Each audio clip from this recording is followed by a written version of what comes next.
14, 13 through 21.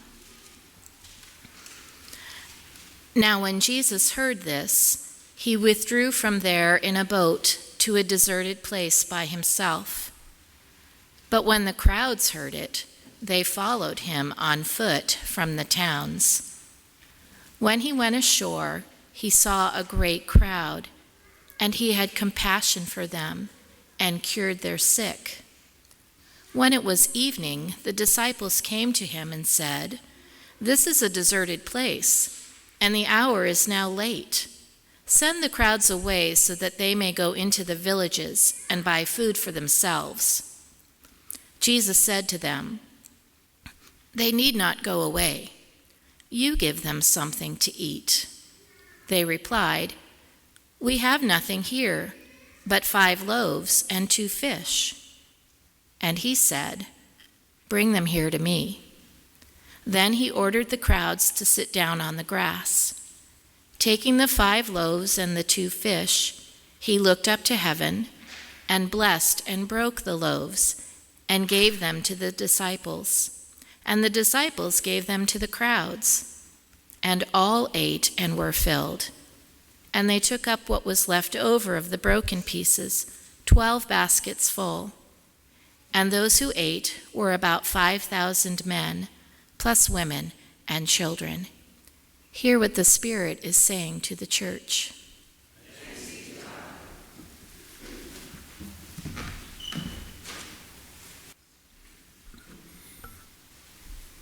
Good morning. Good morning. Peter has already shared with you that I'm a member of the North Carolina Annual Conference, although you would have guessed pretty quickly that I'm not from around here. Except I am. I'm a native of Massachusetts. Grew up in a little town called Bolton, Massachusetts, about 30 miles west of Boston. Back in the 1950s, we used to say there were more cows than people in Bolton. Went down to Duke University in 1971 to work on a PhD in military history. I was going to be a history professor back in those days, but life got in the way, as life often does.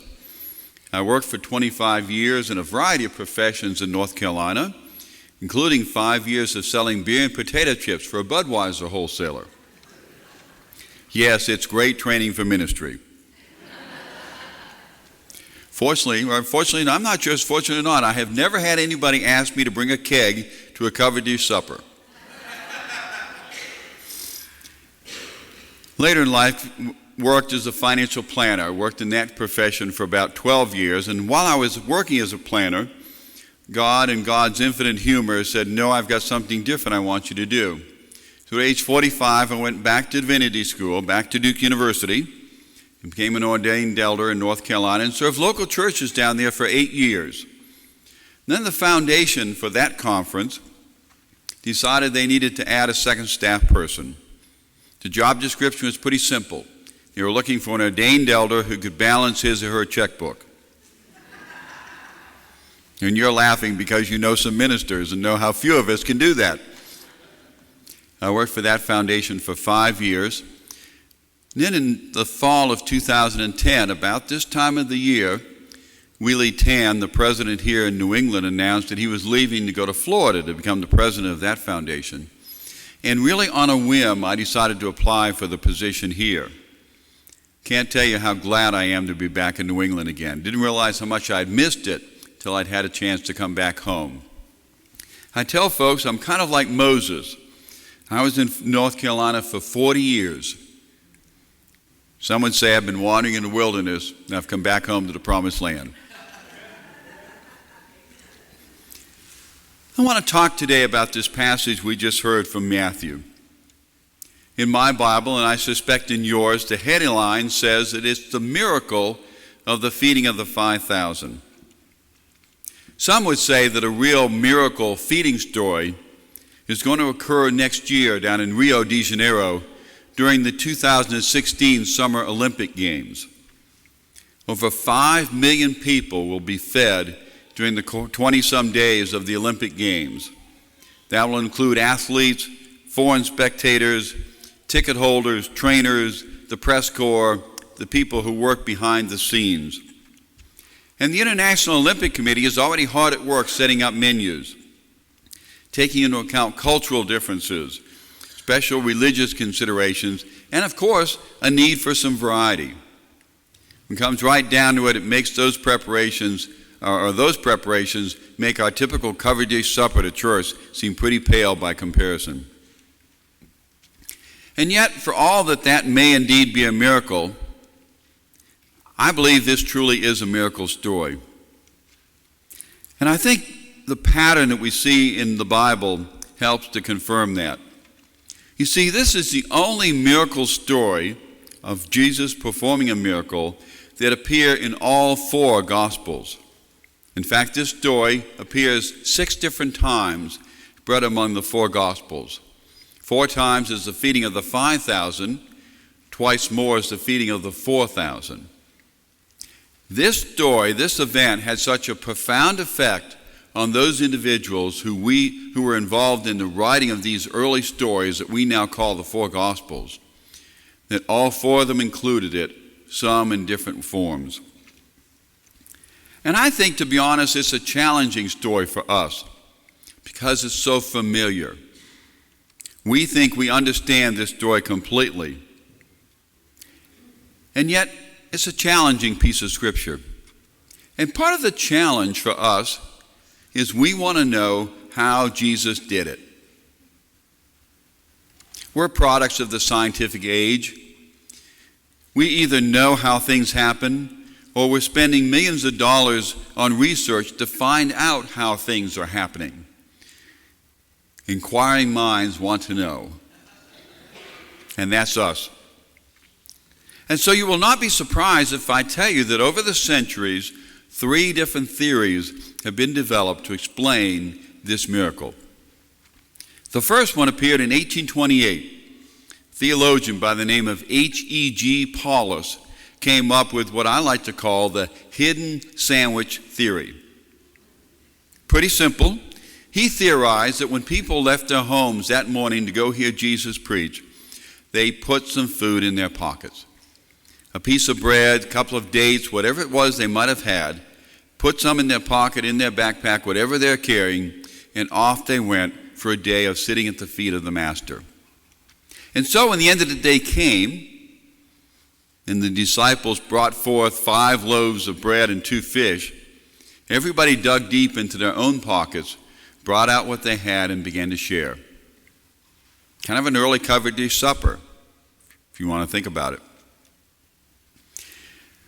In the early 20th century, Dr. Albert Schweitzer, who we know as a medical missionary, but was in fact a biblical scholar in his own right, advanced the idea that this was in fact a spiritual meal, a symbolic meal, that people had received no more than a sliver of fish, a couple of crumbs of bread, but they had been filled in a spiritual way.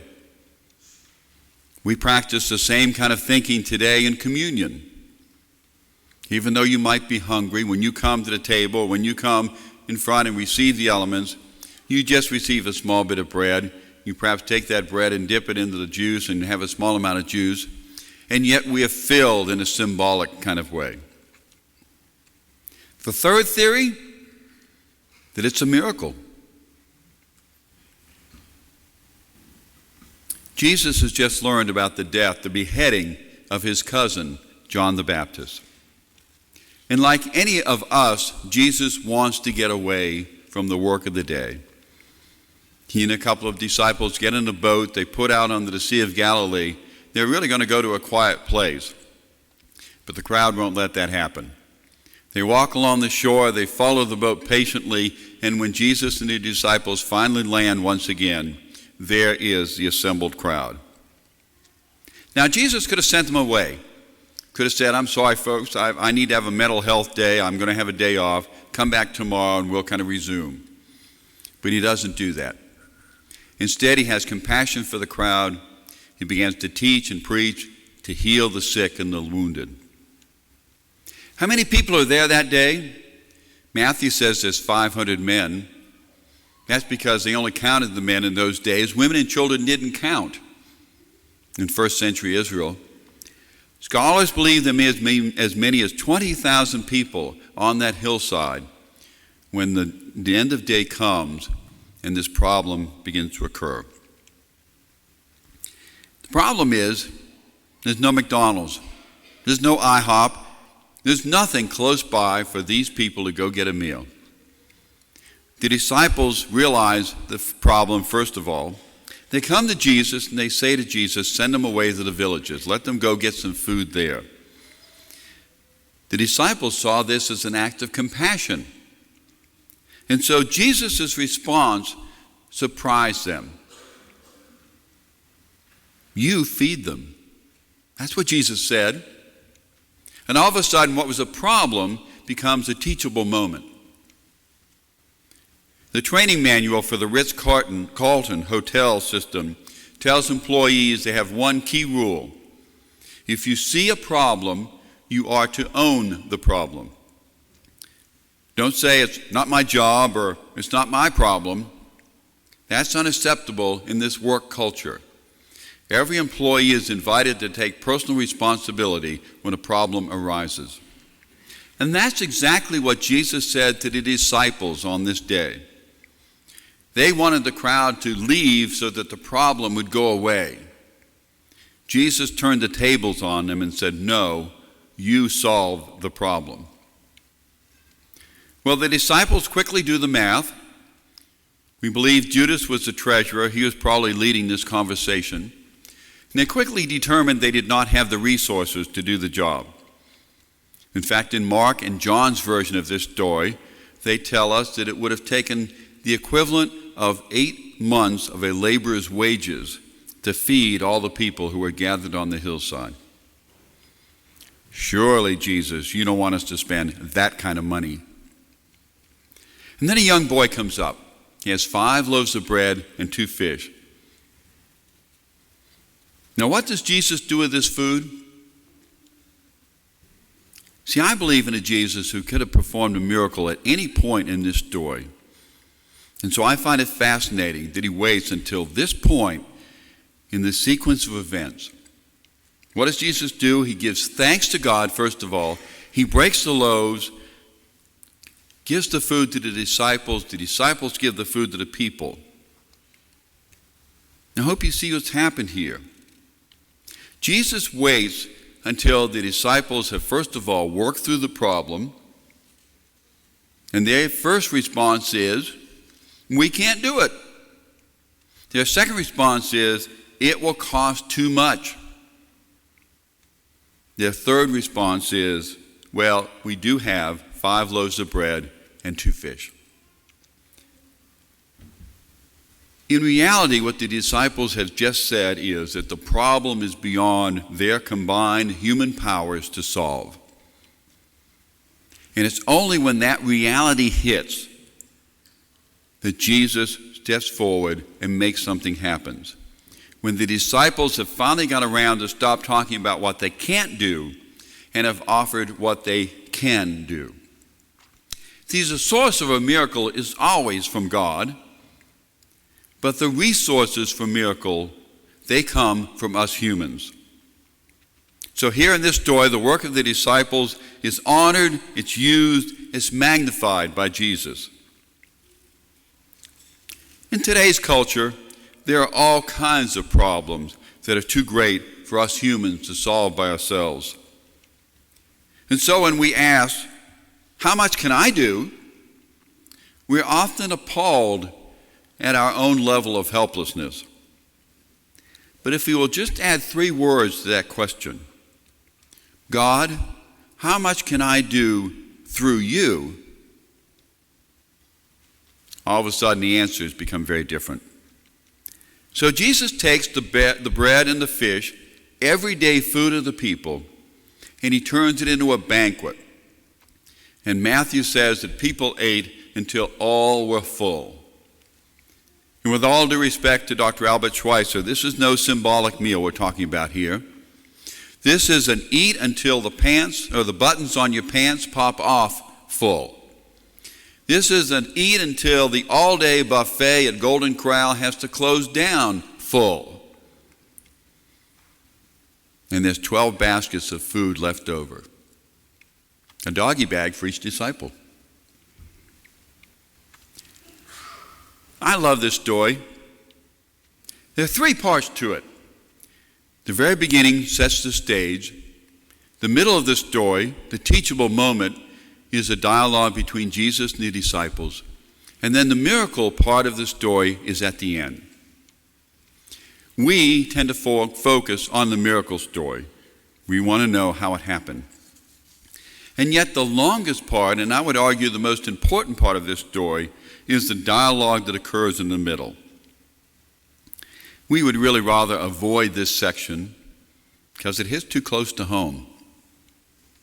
You see, we, and when I say we here, I don't mean we, Wesley United Methodist Church in Concord, New Hampshire. I mean we United Methodists. I really mean we Christians around the world. We go through the exact same process that the disciples went through in this story when we begin to think about funding the mission and the ministry of God's church in a given community. Like the disciples, we start out by setting the stage. We create budgets. We do 5-year past histories of giving and maybe 10-year past histories of expenses. We do projections about what's going to happen in the next 6, 9, 12, 18 months. And when we've done all that research, we say exactly the same thing that the disciples said. We can't do it. We think in terms of scarcity. I've never been to a finance committee meeting here at this church. I've never been to a gathering where people have talked about the financial issues. But I can guess the kind of things that we will hear. Well, gosh, I've got more month than I've got money. I'm living on a fixed income. I've already done my part. You know, I don't agree with something Reverend Peter said the other day. I don't think I'm going to give anything next year. It's time for the younger families to carry the load. I can't fund all those ministries. Why, it would take 8 months of my wages. My friends, the point we often miss in this story is this is not about a lack of food. It's a story about a lack of faith. We have to remember that Jesus always talks about abundance. He's saying to us today, if you want to have the funds to repair the steeple here at Wesley United Methodist Church, you do it. If you want to have the financial resources to upgrade the parking lot, get going. If you want to repair the carpet in various locations around the sanctuary and throughout the buildings, you get at it. Our response is exactly the same response as the disciples. Surely, Jesus, you don't expect me to fund all these ministries myself. What else would a rational person say? But I'm here to proclaim to you today that generosity in the Christian understanding is a totally irrational concept. It's not a head concept, it's a heart concept.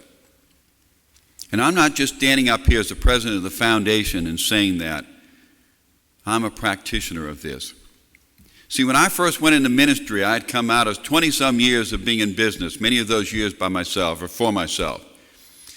Kept my own checkbook, balanced my own expenses, did my own income taxes. And when Joanne and I first got married, and you need to know that Joanne was from the Southern Baptist tradition, and say it what you will about Southern Baptists, they know how to give. And when we had that first conversation as a newly married couple about what we were going to give to the church, I explained to her that we could not afford to tithe. And she looked at me kind of funny, but since we are newly married, she kind of said, okay.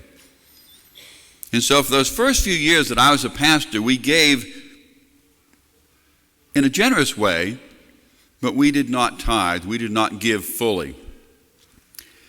Then one spring, my district superintendent came to me and asked me if I'd put together a program that would focus on generosity during the season of Lent. And what we came up with was an idea called a tenth for Lent.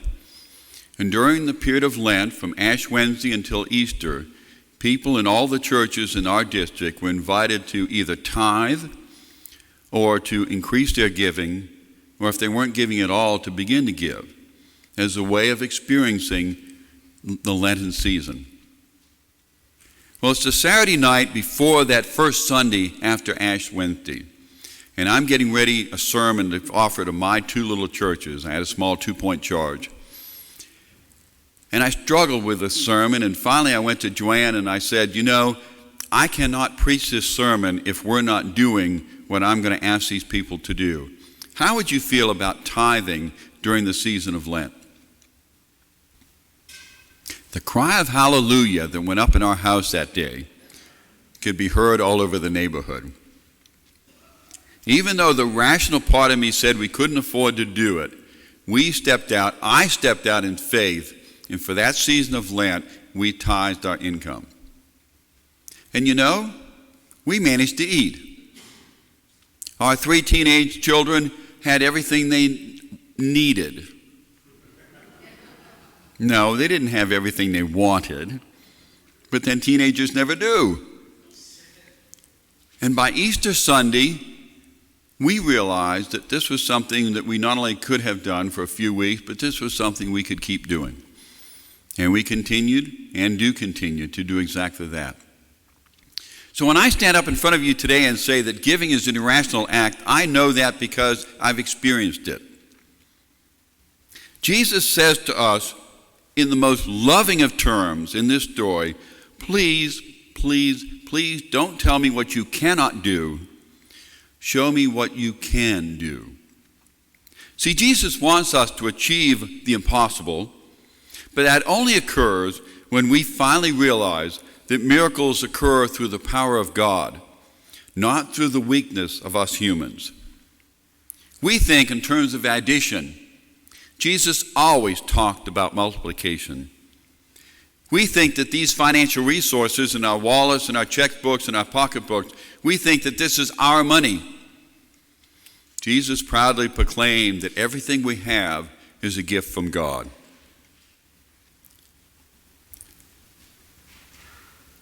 In Durban, South Africa, there's a Methodist church, Westfall United Methodist Church, that sits right at the edge of the white section of the community and a black ghetto. And in the days, right at the days of the end of the apartheid practice, the Reverend Alan Kimber, who was the pastor of that church, was really upset and concerned. Because literally right outside the front door of the sanctuary was a well-beaten piece of ground with 4 poles sticking up in the air and a piece of tin on the top for a roof that was the school for the black children of that community. From 8 to 12, a group of children would come. Another group would come from 1 to 5. They would come without shoes. They would come poorly dressed. But most importantly, they would come hungry day after day after day, right outside the front doors of the church. And finally, Reverend Kimber couldn't stand it anymore, and so on that next Sunday morning, he preached about this passage, about the feeding of the 5,000. And he talked about what was happening literally right outside the door of the church. And he said to his congregation, "You feed them." And then he went and sat down. Well, the silence that descended upon the sanctuary that day was deafening, as you can imagine. After what seemed an eternity, one man in the very back of the church stood up and said, "Well, I'll give 5 rand, equivalent of our US dollars."